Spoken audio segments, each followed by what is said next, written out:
Hello everyone, this is Marita, one who catches lightning at the Path of Ish, here to do my weekly little video. Maybe I'll do more, we'll see. Super excited to be here. We are midweek in the Trecena, but let me introduce myself if you've never met me. If you've never watched any of my videos, my name is Marita, one who catches lightning. I'm over at the Path of Ish, which is IX, which is the Mayan Jaguar. You can check out things there or here where I do most of my live videos. I'm also over at Cuatro Manos y Cinco Volcanes farm, where we are making sacred cacao, and I'm super happy. We do really small releases, and we've really become the cacao for the medicine people that they use, right? So they use it and then they share other cacao for their ceremonies, which is kind of interesting. And we've become the cacao for astrologers and healers worldwide. So it's really super excited what's happening there.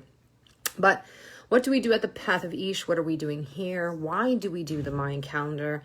And what is my background? So what is my background? So I am indigenous. I was born in Mexico City.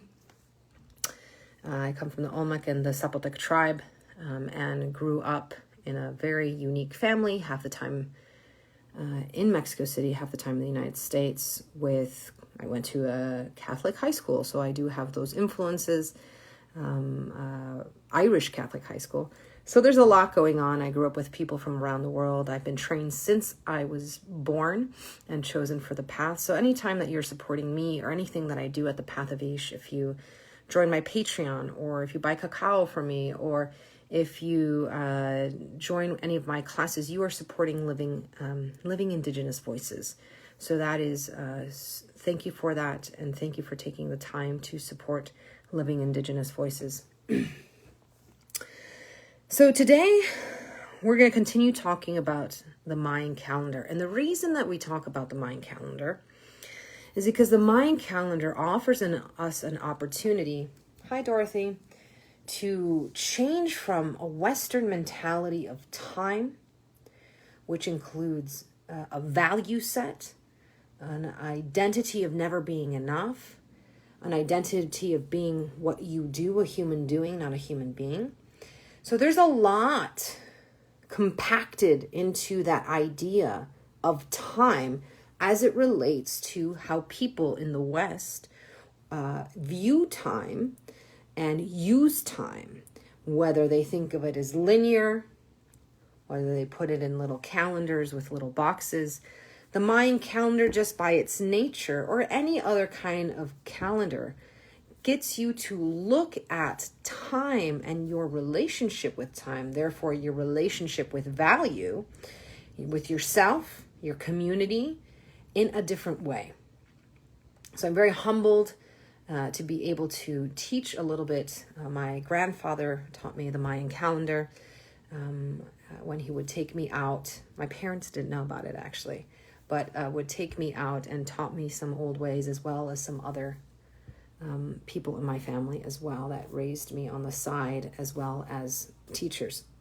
So one of the things my grandfather taught me was the beauty of not just nature, but the beauty of different ways of seeing life, the different lenses, right? He opened up my eyes to beauty from many worlds, many medicinas, many countries, many ways of thinking.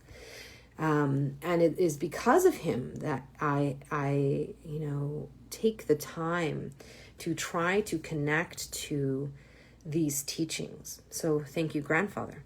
And thank you to all my teachers who have allowed me to teach these things, and to all of the medicine people who have entrusted me with these things. Thank you, thank you, thank you. Whether you're Lakota, Hopi, Navajo, Apache, from curanderismo, also from, of course, the Toltecs and the Mayans. So thank you to all my teachers, for they live on, and these 400-year-old plus teachings live on as I teach them. So one of the things today, as we try to look at time in a different way, so that we can look at different avenues and perspectives, right? If you think in a certain way and relate to time and what it asks of you, then anything created in that dimension that dimension and space of your identity to time and value cannot be changed with that same energy. We've all heard that, but many people don't understand that it actually relates, that time and dimension relates to a thought process, also of time, a reality of time that we have a conversation with every day.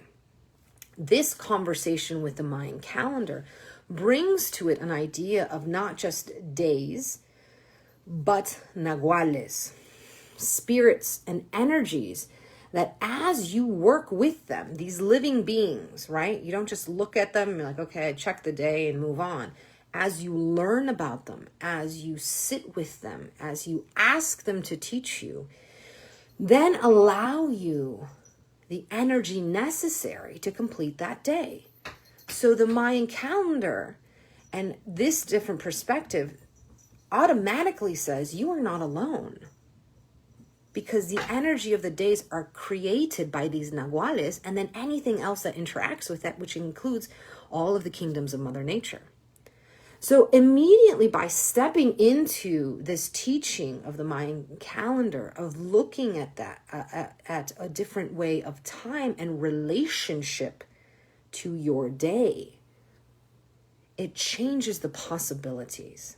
You don't go from, I have to control it, I need to get on top of this day, I need to check my boxes, I need to do my meditation, and I haven't done it, and then shame and guilt and all of this. But it's like, here's a new day with all of these energies present. Can I learn from them? Can they help me? So with that, I want to talk about 2 days, yesterday and today, because again, within these days, it's not just 12 or 24 hours. Because we have multiple energies. We have one energy of 13 days, the trecena, which is manik, the deer, that has a little bit to do with each of these days. And we're on the 7th day. So with that energy of manik, which is the energy of deer, about being able to get through the forest. And what is the forest? The forest of nature. What is it that you've created? Your thoughts, your mind palace. 6 yesterday and 7 today allow us really the opportunity to look at what we are doing midweek, right? We're midweek in the 13, a little bit over with the 7. And this yesterday was 6 Ebb, which is about the road, and 6 is about family, and Ebb is about the road. So yesterday was all about what is your road ahead, and is it leading you home? Now again, let's redefine home. Home doesn't have to just be the walls that cover you in rain and sleet if you are so lucky enough to have them. They're not just your given family or biological family. This is really talking about, is your path, and this is what we teach at the Path of Ish, leading you closer to yourself in radical self-love or away? Is it teaching you to walk in balance with your mind, your body, and your essence to really live this experience? Or are you still tearing yourself apart by fragmenting your mind, by fragmenting your body, and fragmenting your essence and keeping them all in compartments?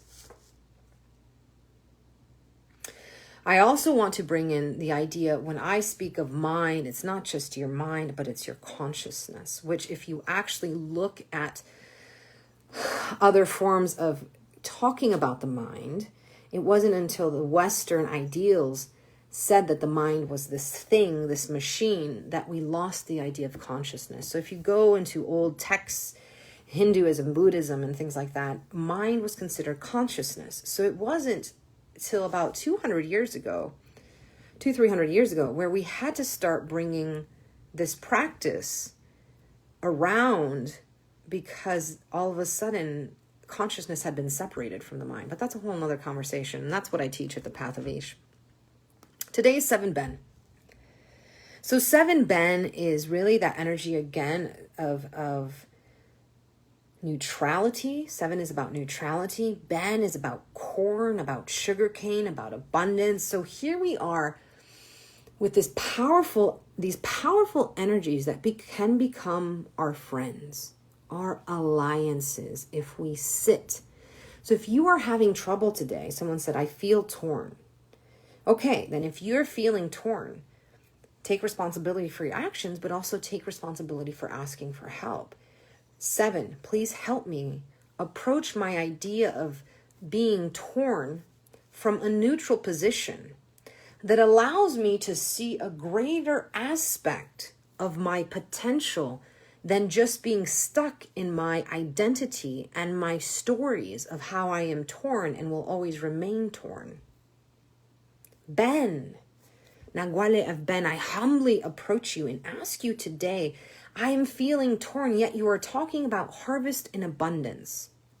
How can I step into that idea of harvest in abundance? Teach me about that. And if you are lucky enough to actually grow things, grow your sugarcane, grow your corn, then go out there. If you do not, then talk to your plants, talk to the trees. How do you grow? What does abundance mean to you, right? Abundance isn't just money. So today we're really, between yesterday and today in these 13 days, we're having an opportunity, as everything is direct, right? To really look at our path. What do we want to create? Can we look at the words that we use every day and see how much has been defined by Western ideology? And then can we crack that open and then start finding the treasures of other lenses, of other ways of living, of other cultures? You know, I was teaching a class. I have this ceremonial class that I teach for cacao.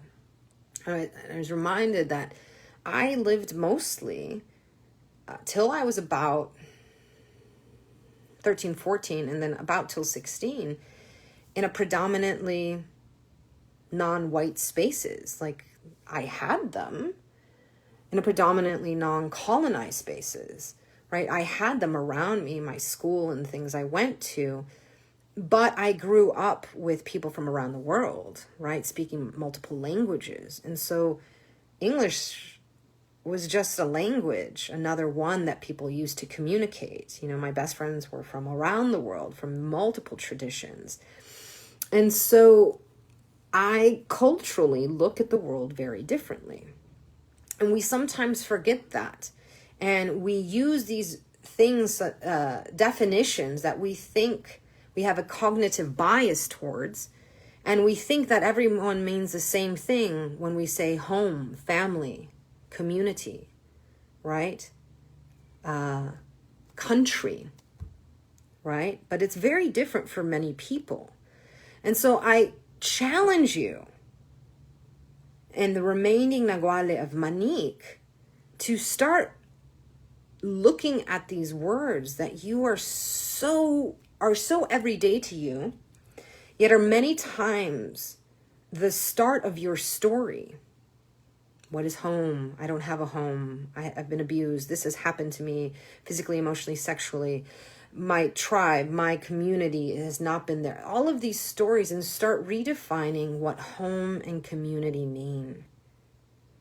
It's not just the two-legged. It can be the trees and the bees and the four-legged and all of these creatures, all of these things that many have existed for eons before us and will exist when we are over. We are just but in all of it. So when I say go talk to the trees, a 200-year-old tree, I mean, that tree has seen life and has seen multiple perspectives and have seen humans try to grow and expand in the ways that they think. Yet the tree has a family and feeds its family and feeds its kind and remains and negotiates an air that's being polluted and water that's being polluted and relies on its intelligence and its relationship with other trees and the mycelia kingdom, right? So when I talk about these things, this return to your nature, it's really a call to return to your creatureness. It's a way to remember, right? One of the things I talk about is we are here to remember to forget all of the conditioning that people have told us, All of these ideas of what we think family, home, stability, work, job, our pleasure is. And remember who we are. We are children of Mother Earth. We are her children. We are created with the same elements of most everything around us and the elements of the stars. Can you connect to that nature? Can you actually have the human experience? Can you actually start to look around you and look at these energías, these nahuales, these sugar canes, this corn, these tones that vibrate, and you can see them out in nature, to be able to be an alliance and approach them with ultimate respect. Don't just go hug a tree. Introduce yourself in a very formal way and let it know why. Let it know why. So, yes, walk with the land. It will teach you. Walk in love and respect. Yes, it will. It will teach you about yourself. And then all of a sudden you will realize that you are undiscovered country. And what a gift we have to discover ourselves and fall in love with ourselves. Even the things that we don't like. Love is big, and it can take in all of those parts of ourselves if we allow ourselves to receive the help and also receive the knowledge of what being in relationship means.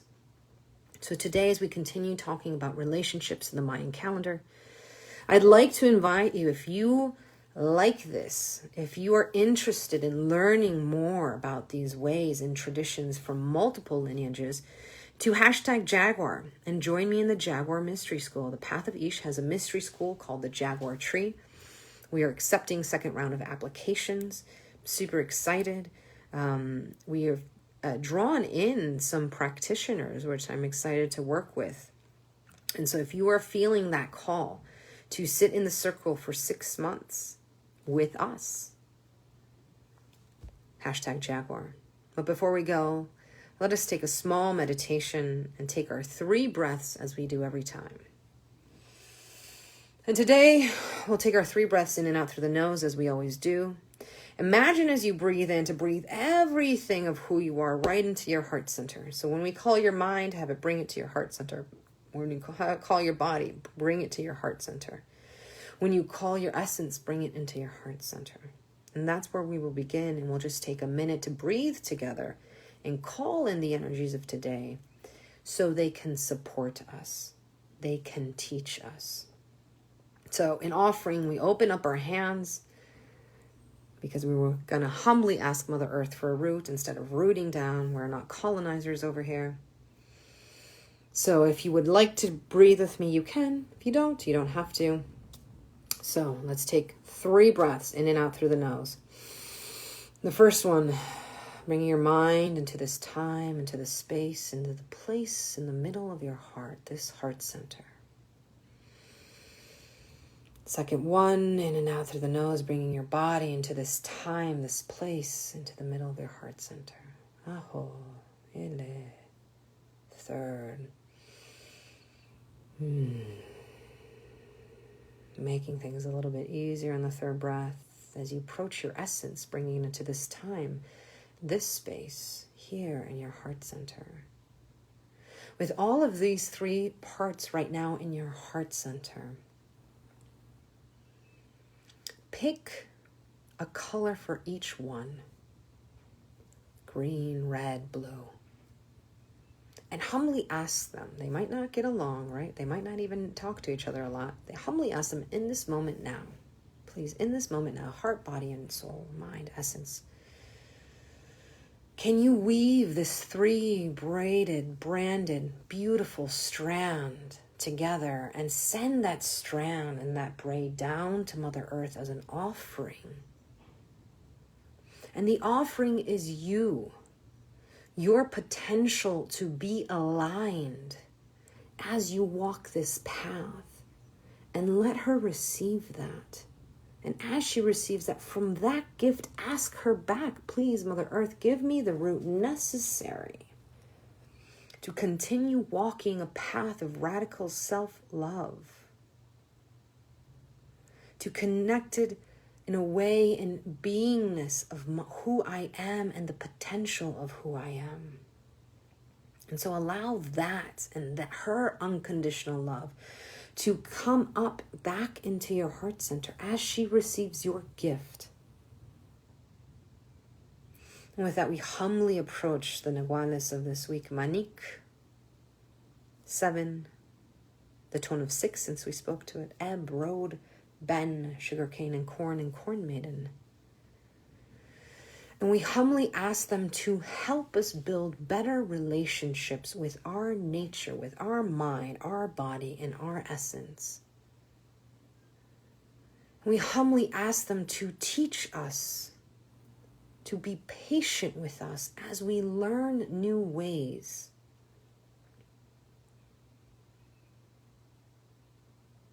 And if they agree, they agree. And if they don't, that is fine. You can approach them at a different time.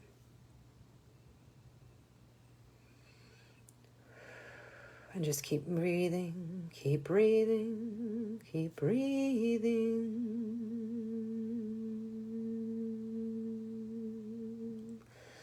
And with that harmony of you finding the place to be you, we humbly approach your body, mind, and essence one more time to give it thanks. And with that, let us release. As we release the energies back to today, as we continue working and learning through them, giving great thanks for the abundance of this time and the abundance of breath and the abundance of this moment together.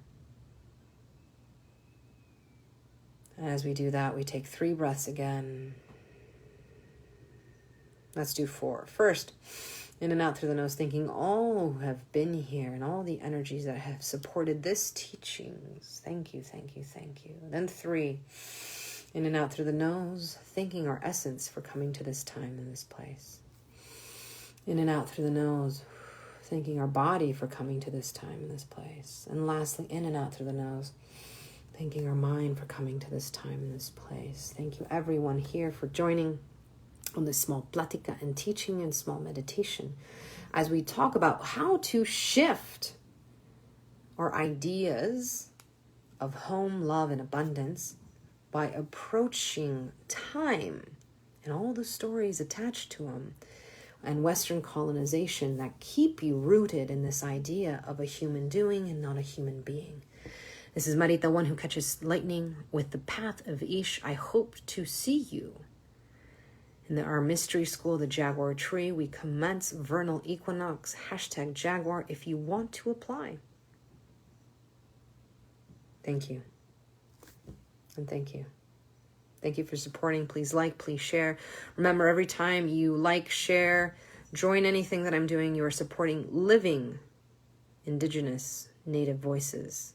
Oh, thank you for listening and letting me share wisdom that has been handed down to me for ages. Mahalo.